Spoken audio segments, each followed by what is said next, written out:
नमस्कार, मी हनुमंत भोसले. आपण पाहतात BBC केज लाईव्ह. सध्या महाराष्ट्रामध्ये नगरपंचायत आणि नगर परिषदेच्या निवडणुका सुरू आहेत. खरं तर या निवडणुका अत्यंत पारदर्शकपणे, निपक्ष आणि निर्भयपणे पार पडाव्यात यासाठी निवडणूक आयोगानं एक आदर्श आचारसंहिता तयार केलेली आहे.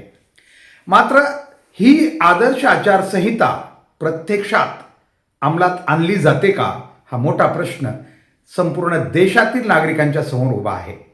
कारण निवडणुकामध्ये आचारसंहितेचे वारंवार होणारे भंग हे नेहमीचं आणि त्यावर कोणतीही कारवाई न करणं, खरं तर यामुळं संपूर्ण नागरिक एक अचंबित झालेले आहेत. त्याचं कारण असं आहे की आता ज्या निवडणुका सुरू आहेत, या निवडणूक काळामध्ये ज्या प्रकारे प्रचार केला गेला, विशेषतः सत्ताधारी पक्षाकडून, खरं तर जास्त करून सत्ताधारी पक्ष यासाठी की कुठलीही घोषणा करणं हे सत्ताधारी पक्षांच्या हातात असतं आणि त्यामुळं या निवडणुकीमध्ये लोकांना अर्थात मतदारांना आपल्याकडे आकर्षित करण्यासाठी ज्या प्रकारे विधानं केली गेली, अत्यंत वादग्रस्त आणि आचारसंहितेचा उघडपणे भंग करणारी विधानं केली गेली, तरीही जे निवडणूक आयोग आणि समाज दोघंही शांतच आहेत. ही गोष्ट खूप गंभीर आहे, कारण आज एक एक मर्यादा ओलांडत या आचारसंहितेचा भंग करण्याची जी स्पर्धा लागलेली आहे आणि विशेष म्हणजे निवडणूक आयोग हे सगळं शांतपणे पाहून घेत आहे. यामुळं सगळ्यांच्या मनामध्ये प्रश्न निर्माण झालेत की हे नेमकं कुठं जाऊन थांबणार. एक तर अगोदर शासनानं लाडकी बहीण वगैरे वगैरेच्या नावाखाली उघडपणे शासकीय तिजोरीतील पैसा नागरिकांच्या व्यक्तिगत विशेष म्हणजे अकाउंटवर टाकून एक प्रकारे मत खरेदीचाच हा प्रयत्न केलेला आहे आणि हे कोणत्याही सुजाण नागरिकाला हे मान्य करावं लागतं. परंतु यावर कुठलाच पर्याय नाही आहे. यावर कुठला आक्षेप किंवा तक्रार नोंदवल्या तरी निवडणूक आयोग फार गंभीरतेनं आत्तापर्यंत घेतलेलं नाही. खरं तर आज प्रचार थांबलेला आहे. उद्या 2 डिसेंबर रोजी सर्वत्र महाराष्ट्रामध्ये या नगरपंचायत आणि नगर परिषदेचं मतदान पार पडणार आहे. मात्र आत्तापर्यंत एकतर निवडणूक आयोग अनेक वेळा एक दिवस अगोदर प्रचारा बंद करतं, पण यावेळेस ठीक आहे, काही वेळ कमी असेल म्हणून दिला असेल मुदत, परंतु यावर कुठलाही प्रतिबंध केला जात नाही. पैशाचे व्यवहार एवढे उघडपणे चालू आहेत, मतदार बोलतायत, लोक बोलतायत, तरी निवडणूक आयोगाकडे अशी यंत्रणा मला वाटत नाही. आणि जरी पोलीस यंत्रणा जी शेवटचा आशा आहे नियंत्रण ठेवणारी, तीच मॅनेज केली जाते आणि त्यामुळं या गोष्टीवर फार काही परिणाम होईल असं आम्हाला वाटत नाही.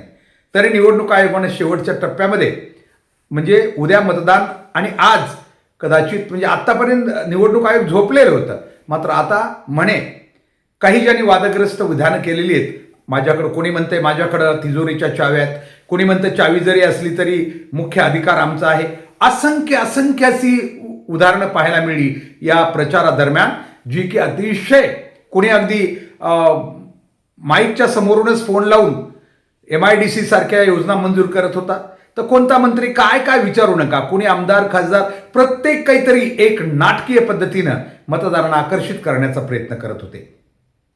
खरं ते नाटकं लोकांनाही माहिती आहेत, कारण यांना विकासच करायचा तर यांच्या आपसात ओळखी नाहीत का, ते फोनवर बोलतायत. खरं तर इतर वेळी त्यांना वेळ नाही का विकास करायला, जे की प्रचाराच्या स्टेजवरून त्यांना कुठं काय विकास करायचा हे लोकांच्या समोर सांगावं लागतं आणि तेही बघा नक्की मी शब्द देऊ का, म्हणजे आजपर्यंत त्यांना शब्द द्यायला वेळ नव्हता. किती भयान परिस्थिती आहे. यावरून अशा नाटकी प्रचाराचं उद्या फक्त पक्ष बदलणार आहेत, उद्या दुसरे पक्षही सत्तेत आल्यावर असंच करणार. मात्र जनतेने हे लक्षात ठेवावं, आम्ही नेमकं कुठं चाललोत. कारण ह्या परिस्थितीमुळं एक भयान परिस्थिती निर्माण होते. ती ही आहे की सत्तेतून पैसा आणि पैशातून सत्ता मिळवत आणि लोकांना सार्वजनिक विकासाचं काही देणं घेणं नाही. माझ्या अकाउंटवर 5 किंवा 10 हजार रुपये जर आले तर ते खूप महत्त्वाचे असं मानून मतदान लोक विकू लागलेले आहेत. हे लोकशाहीला खूप घातक आहे. घातक आहे म्हणायची गरज नाही, ऱ्हासाकडे आम्ही चाललो आहोत. उद्या तुमचे नातू जे लोक आज पैसे घेत आहेत मतदानासाठी, त्यांचे नातू किंवा बाकी हे लोक हेच विचारतील की माझे आजोबा किंवा माझ्या घरचे लोक इतक्या 5-10 हजारासाठी इतके बेईमान होत होते, मतं विकत होते. हे जेव्हा त्यांना कळेल तेव्हा खरोखर आमचे नेमकी काय मूल्य राहतील. आणि म्हणून यावर खूप विचार होणं गरजेचं आहे. कारण आज महाराष्ट्राबरोबरच बीड जिल्ह्यातल्या 6 परिषदेच्या निवडणुकाही सुरू आहेत. आणि या 6 नगर परिषदामध्ये चौकून जो आवाज येतोय, खरं तर यापूर्वीही असं झालेलं आहे, पण आणखीनही जो आवाज येऊ लागलेला आहे तो हा की कुठं 2000चा मतदानाचा रेट निघालाय, कुठं 5000चा आणि कुठं कुठं अगदी 10,000पर्यंत किंवा त्याही पेक्षा पुढं मतदानाचा रेट म्हणूया आपण त्याला, हा चाललेला आहे. अनेकांनी अतिशय व्यंगात्मक पद्धतीनं मांडणी केलेली आहे की का बैलाची किंवा गाढवाची किंमत जी आहे तेवढी सुद्धा मताला हे लोकांची किंमत नाही आहे. ही खूप लाजिरवाणी गोष्ट आहे. आणि एका दिवसाला 5 वर्षाचं जर काढलं तर एक 5 किंवा 10 रुपयाच्या आत जो भिकारी सुद्धा आता घ्यायला तयार नाही, इतक्या कमी पैशावर लोक आपल्या स्वतःचं मत विकू लागलेले आहेत. मत विकणं इतर कोणत्याही क्षेत्रातला भ्रष्टाचार देशाला परवडेल, परंतु मत विक्रीचा भ्रष्टाचार हा कधीही परवडणार नाही. कारण यामुळे पुढच्या पिढ्या अगदी बर्बाद होणार आहेत. कारण आज छोट्या आमिषासाठी लोक पैसे घेऊ लागलेले आहेत. अर्थात समाजातील सगळेच लोक पैसे घेतात असं म्हणता येत नाही. जरी काही लोक म्हणत असले सगळेच घेतात, तरी आमचं मत आहे की आणखीन विवेकी लोक आहेत ज्यांच्याकडे कुणी गेलं तर तो अगदी आक्रमक त्याला उत्तर देऊ शकतो. ठीक आहे, कमी असेल संख्यांची, पण आहेत. आणि म्हणून सगळे नाही, पण त्याच्यातही आणखी एक गोष्ट आहे की काही लोक मतदानाला बाहेर निघत नाहीत. जे हुशार आहेत किंवा ज्यांच्याकडं ते पैसे घेत नसतील पण मतदानाला बी जात नाहीत. यामुळं जे पैसे घेतात तेच लोक मतदान करतात. त्यामुळं कदाचित अशा प्रकारच्या भ्रष्ट लोकशाहीमध्ये निवडणुकांच्या अशा गैरवापराचा खूप प्रमाण वाढलेलं आहे. कारण अनेक जे काही कोणी लोकप्रतिनिधी आज निवडणुकीला उभे राहतात उमेदवार, यांच्यापैकी 90% वर उमेदवार हे केवळ राजकारणातून आपल्याला पैसा मिळवता येतो एवढ्या एका कारणाने येतात, कुठली समाजसेवा वगैरे म्हणून नाही. आणि समाज बी फार मोठी चूक करू लागलेला आहे. जी काही दुर्मिळ काही लोक समाजात आज बी एक सामाजिक क्षेत्रामध्ये उभी आहेत, त्यांच्यासमोर पर्याय म्हणून ज्यांच्याकडून मोठ्या आशा कदाचित भविष्याच्या ठेवल्या जाऊ शकतात, त्यांना लोक मतदान करत नाही आहेत.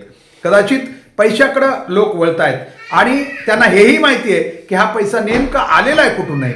सत्तेतून पैसा आणि पैशातून सत्ता मिळवणाऱ्या लोकांना आम्ही मतदान देतोय, हे खूप मोठी चूक या ठिकाणी करताना आजचा समाज दिसतोय. आणि म्हणून आज पार पडतायत निवडणुका. आम्हाला एवढंच सांगायचंय की अंबेजोगाई किंवा बाकी शहरातही मतदान होणार आहे. खरं तर बीड जिल्ह्यामध्ये अंबेजोगाई असं शहर आहे जे विचारवंताचं शहर म्हणून प्रसिद्ध आहे. आणि मग या शहराकडून खूप अपेक्षा आहेत. खरं तर आतापर्यंत सांस्कृतिक आणि वैचारिक वारसा असलेलं शहर अंबेजोगाई आहे. आणि जर अंबेजोगाई सुद्धा अशा या साथीला, रोगाची साथ असते ती साथच म्हणूया आपण, पैसे घेऊन मतदान करायला जर अंबेजोगाईकर जर पुढे आले किंवा जर त्यांच्यावर हे सिक्के पडले तर कदाचित बीड जिल्ह्यामध्ये नेमकं एखादं शहर ज्याच्याकडे आम्ही आदर्श म्हणून बघावं असं शहर आता दुर्मिळ होऊ शकेल. खरं तर तिथंही मोठी लढाई आहे. पैशाचा पूर आलाय असं म्हणतात अंबेजोगाईमध्ये सुद्धा. प्रत्यक्ष स्थिती आता तिथल्या नागरिकांनाच माहिती काय होऊ लागलेलं आहे. परंतु एवढं मात्र खरं, मांजर जरी दूध म्हणजे डोळे मिटून पेटत असेल किंवा लोक जरी गुपचूप पैसा घेत असतील तर ते सिद्ध होणार आहे. कारण आज ना उद्या तिथले लोकप्रतिनिधी सांगणार आहेत की मला एवढे पैसे द्यावे लागलेले आहेत. तेव्हा अंबेजोगाईकरांनी, खरं तर मी अंबेजोगाईकरांचा यासाठी उल्लेख करतोय, बाकी शहरातही आहे पण अंबेजोगाईकडे जरा जास्तीच्या अशा एक सांस्कृतिक वारसा असलेलं शहर, जिथं असा भ्रष्टाचार वगैरे करण्यासाठी सामान्य नागरिक जे शक्यतो याला विरोध करतात, अशा शहरामध्ये जर हे बी रुजलं मतविक्रीचं तर भविष्यामध्ये या परिसरामध्ये आदर्श घेण्यासारखं शहर किंवा ठिकाणं सुद्धा कदाचित राहणार नाहीत. म्हणून राजकीय लोक तर पैसे वाटणार ते किमान असे काही गरजू लोक असतात, गरीब असतात, त्यांना सार्वजनिक विकासाचं काही देणं घेणं नसतं. त्यामुळे अशा लोकांना पैसे वाटू शकतात. परंतु अंबेजोगाईकरांनो, आम्ही आपल्याकडं खूप मोठ्या आशेनं पाहत आहोत. शेवटी आपल्या हातात आहे. चांगली माणसं तुम्हाला ज्याला वाटत असेल त्याला निवडून द्या. ज्याला वाटत असेल, तुमच्याकडं विचार करण्याची क्षमता आहे, कोण कसा आहे, काय करू शकतो, काय नाही करू शकत, हे सगळं माहिती आहे तुम्हाला. त्यामुळं आपण कृपा करून, आमची विनंती आहे की अंबेजोगाईकरांनी किमान जर हे नाकारलं तर बीड जिल्ह्यात उदाहरण बनू शकेल की नाही, शेवटी पैसे न घेणारी आणि मतं न विकणारी माणसंसुद्धा आमच्या बीड जिल्ह्यात आहेत. त्याचा आदर्श कदाचित बाकी याच्यावर पडू शकतो. कारण हे कुठंतरी थांबलं पाहिजे. कारण जी सुरू झालेलं आहे, आपण जर हे म्हणत राहिलो हे चालतच राहणार तर उद्याचं सार्वजनिक विकासाचं स्वप्न सगळं भंग होईल. कारण जेवढे लोकप्रतिनिधी आहेत ते फक्त पैसे याच्यासाठी कमवतील की पुढच्या इलेक्शनला याच्यातले आपल्याला काही वापरायचे आहेत. या उद्देशानं पैसे कमवायची स्पर्धा आणखी वाढेल आणि सार्वजनिक विकास, आणि हा पैसा येणार आहे कुठून? सार्वजनिक विकासातलाच पैसा ते लोक काढून घेतात हे सगळ्याला माहिती. कुणी काही घरी येऊन कुठल्या आणू शकत नाही आणि लोकांना देऊ शकत नाही. तेव्हा जरी पैसा वाटला जात असला म्हणजे सध्याच्या स्थितीमध्ये, तरी तो पैसा जनतेचा आहे हे जनतेनं समजून घेतलं पाहिजे. आणि जे वाटतायत त्यांच्या विरोधात तुम्हाला उतरावं लागेल. कारण जो आपल्याला पैसे वाटतो तो सगळ्यात मोठा गुन्हेगार आहे. कारण जर तो पैसे वाटतोय याचा अर्थ तो भ्रष्टाचारी बी तितकाच मोठा आहे. जितका रेट मोठा तुम्हाला देऊ शकतो तितका जास्तीचा भ्रष्टाचारी तोच आहे. हे ओळखायला तुम्हाला सोपं जातंय. त्यामुळं अशा लोकांना मतं देऊन कदाचित आमच्या पिढीचं, उद्याच्या आपल्या येणाऱ्या पिढीचं आम्ही प्रचंड मोठं नुकसान करत आहोत हे आम्हाला लक्षात घ्यावं लागेल. म्हणून नक्कीच अंबेजोगाई असेल, बीड असेल, गेवराई असेल, माजलगाव, धारूर आणि परळी या 6 नगर परिषदांच्या निवडणुकात जे मतदान करणारे मतदाता आहेत त्यांना आमची विनंती आहे, आपल्याला बीड जिल्ह्याचं वातावरण जर किंवा बीड जिल्ह्याच्या पिढ्यांचं भविष्य वाचवायचं असेल तर आपल्याला या अतिशय वाईट अशा प्रथेपासून, मतविक्रीच्या प्रथेपासून दूर राहावं लागेल. आम्हाला खात्री आहे हा व्हिडिओ ऐकून किमान 5-10% लोकांनी जरी अंमलात आणलं आणि आपलं मत विकलं नाही किंवा योग्य उमेदवाराला मतदान केलं तर निश्चित या व्हिडिओचं सार्थक होईल असं मला वाटतं. निश्चित हा व्हिडिओ आपल्याला आवडला असल्यास नक्कीच लाईक करा, शेअर करा आणि BBC केज लाईव्ह हे निर्भीड आणि सत्य आणि वास्तव मांडणारं चॅनल नक्की आपण सबस्क्राईब करा आणि बेल आयकॉनही प्रेस करा एवढी विनंती कर. धन्यवाद. Thank you very much.